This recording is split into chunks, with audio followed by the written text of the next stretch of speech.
Ikaze nshuti bakunzi ba Samuji TV, uyu munsi tubazaniye umusitari ndetse n'undi mugenzi w'umukobwa umunyarwandakazi mwiza cyane. Muri iki gitondo turababazaniye ngo bagire ikintu bababwira mwese ko muri aho ngaho. Turabasuje mwese abakunzi ba Samuji TV. Ubundi tweye tujya twivuga mu buryo bwa gihanzi. Iyo ndi kureba ikirere yo sipoza kari wowe, ndi kubona niyo mbonye ukwezi, nibaza ko urumuri rwako rukomoka kuri wowe. Yo nitwa Pifadi Fidelite Pacifique, ngenda umusizi usiga bagasigara basiganuza ukomoka mu bisiza by'abasizi. Ariko iyo nivuga mvuga ko iyo nshaka uwashatse akaba ariwe unshakira uwo nshaka, ndamutse nshaka utarashaka ashobora kunyicira ushako hari ndapfa ntashatse. Ibyo nibyo mba ntashaka papa. Urakoze cyane, ubanje kubatamo rwose. Nizere ko uko biri kose abashije kuba babyumvise rwose bikoze neza tu. None se basaba mugenzi wawe w'umukobwa we akagira akantu yakubwira ku bintu aba yakora, cyangwa se nawe yaba ari umuhanzi mugenzi wawe yenda abakora n'ibindi bintu kugira ngo abe yadusobanurira nawe ikintu yabasha gukora anatwibwira n'amazina ye. Ndabashimiye cyane, nitwa Zen, ndi umukinnyi wa filime muri Samuji TV. Urakoze cyane Zehira, ndabona uri umwana ukiri muto cyane rwose ku buryo umuntu wese ubona yakwifuza kugushyigikira bitewe n'uko abona ko wakoze ibintu by'intego ikomeye cyane. Murakoze cyane. None se tukiri aho ngaho kwifata wowe uko twakubonye uyu munsi, mbese tukubonye mu ishusho nshyashya, ariko ntabwo tuzi ahantu wari umaze iminsi waruje, kuko ntabwo wari umaze iminsi wigaragaza. Nk'uko mubizi ibihe bigenda bihinduka. Ku bantu twabanye mu myaka yashize murabizi indirimbo zanjye n'amakorabo menshi y'abasitari, Ama-G The Black, Ama-G The General. Ariko byabaye ngombwa ko mfata agapozi ko hari ibindi bintu nari mpugiyemo, ariko ubu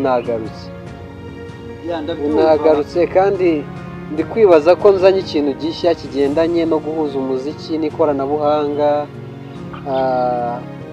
no gukora ubucuruzi bw'umuziki kuri interineti. Ibyo byose biri muri gahunda zanjye, kandi ndabizi ko abankunze kera nanjye murabizi ko nigeze mbatenguha, n'ubu sinzigera mbatenguha. naje I'm back.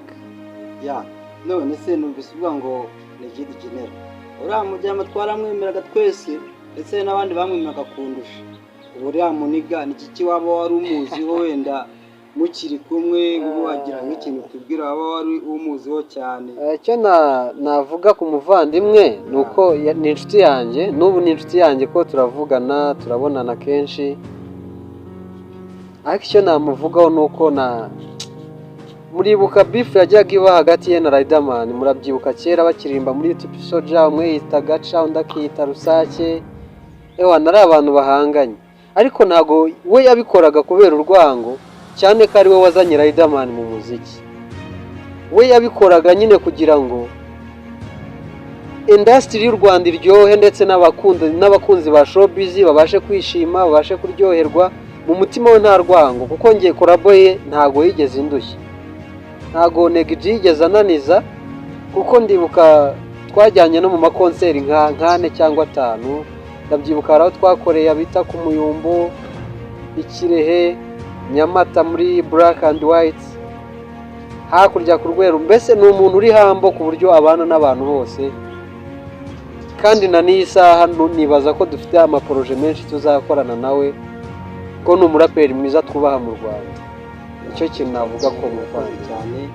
Ariko arakantu kubaza kuko tukiri aha ngaha ntabwo natubwira ngo twagiye birarangiye, kuko uyu munsi niyemeje ko nyuko kubaza ibibazo byinshi cyane bigiye bitandukanye, kandi bize kubisobanurira ndetse n'abandi bantu bose ko dukurikirana akabazo byose.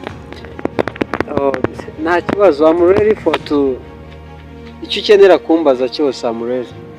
Pifadi, tujya twibaza duti, cyangwa se natwe n'abandi babyibazaho, bibaza bati ese nko kuba umuntu yakora indirimbo nyarwanda cyangwa se filime nyarwanda, mbese wowe hari abantu nyine babyumva bakumva ni ibintu bigoye cyane bitoroshye kuba wabikora, ariko turagira ngo duciremo dusobanure tubwire uti utubwire ikintu cyaba cyarakugoye mu kwinjira mu muziki nyarwanda, cyangwa se tubwire inzitizi wahuye nazo. Yewe ikintu navuga kuri muzika, nyine abantu bari inyuma yawo y'umuziki, nyuma y'amarido niko tubivuga, baba bumva ari ibintu biri aho. Buriya indirimbo cyangwa se industry nyarwanda ni urubuga rugari ruhuriwemo n'ibyamamare bitandukanye, ariko hari byinshi cyane, hari process way z'umuntu anyuramo kugira ngo nyine abe icyo cyamamare. The first of all, kwandika indirimbo, ukagera producer akaguca amafaranga, ukavayo ugashaka promotion, aba representer ukabashaka, aba radio present ukabashaka, abantu bose bagupromotinga, deje ukagera no kuri TV. Biba ari inzira ndende isaba ubushobozi, navuga ko atari buke cyane. Niyo mpamvu akenshi ubona abenshi dushaka ama sponsor, tugasanga turashaka aba partnership. Ntabwo ari ikintu kiba cyoroshye, kuko hari benshi bafite impano mu Rwanda pe, baririmba, aho umwana akaririmba ukumva ni sawa, ariko ukibaza impamvu kuki mu Rwanda tutamuzi. Nta kindi kibitera, ubushobozi no kutagira abantu bamwiyumvamo bafite n'ubwo bushake bwo kuzamura impano, cyane ko umuziki ni n'ikintu cyubaka urubyiruko, cyubaka u Rwanda muri rusange, kuko umuziki ni international. Niyo mpamvu uri kubona ba Melody bari kudusohokera bakajya USA bagakubitana ba Shaggy, ukabona ba Bushido barimo barajya France bagakora. Ibyo rero baba barabitangiye nk'uko uri kumbona gutya ndi hano. Ushobora kuzavuga ati ninjye muntu wahaye P-Fad bwa mbere ikiganiro, nanjye ibyo ngibyo ukabivuga, kuko wenda uri kumva ndi Nigeria, nagiye kubona na ba Davido, nagiye USA kubonana n'abandi basitari batandukanye, cyane ko arizo nzozi tuba dufite zo kuzamura flag y'igihugu, ibendera. Rero umuziki icyo navuga ni uko tugomba, iyo wakujemo nk'Imana, Imana yaguhaye, uba ugomba kuwukora kandi ukawukora uwukunze. P-Fad turakumvise rwose, twumvise ko ibintu ukora mbese ari umwuga wawe pe, kandi ubikora ubikunze. None turimo turibaza tuti, wenda ko uyu munsi waje wamaze kugera mu muziki nyarwanda usubiyemo, mbese bivuze ko wagarutsemo. Ni iki noneho se watuzaniye waba udufitiye mu gaseke ugiye kudusohorera hanze muri ino minsi twabasha kumva? Biteye ubwoba.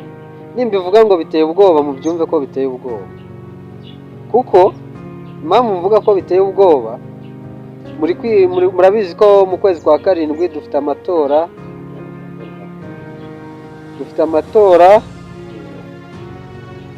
mu kwezi kwa karindwi. Rero kano kanya mfite indirimbo 3 nzakoresha muri campaign yo kwamamaza,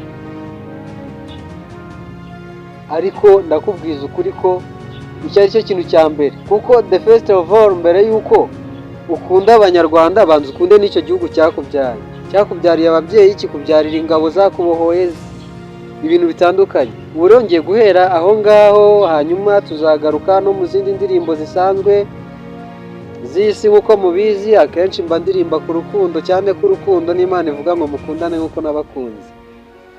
After n'abakristo sinabibagiwe, bareba indirimbo yanjye nshyashya bita Amahoro iri kuri P-Fad channel, P-Fad by Flowing, kuko ubu twatangiye n'urugendo rushyashya, ariko rufite aho rushaka kudukura n'aho rushaka kutugeza.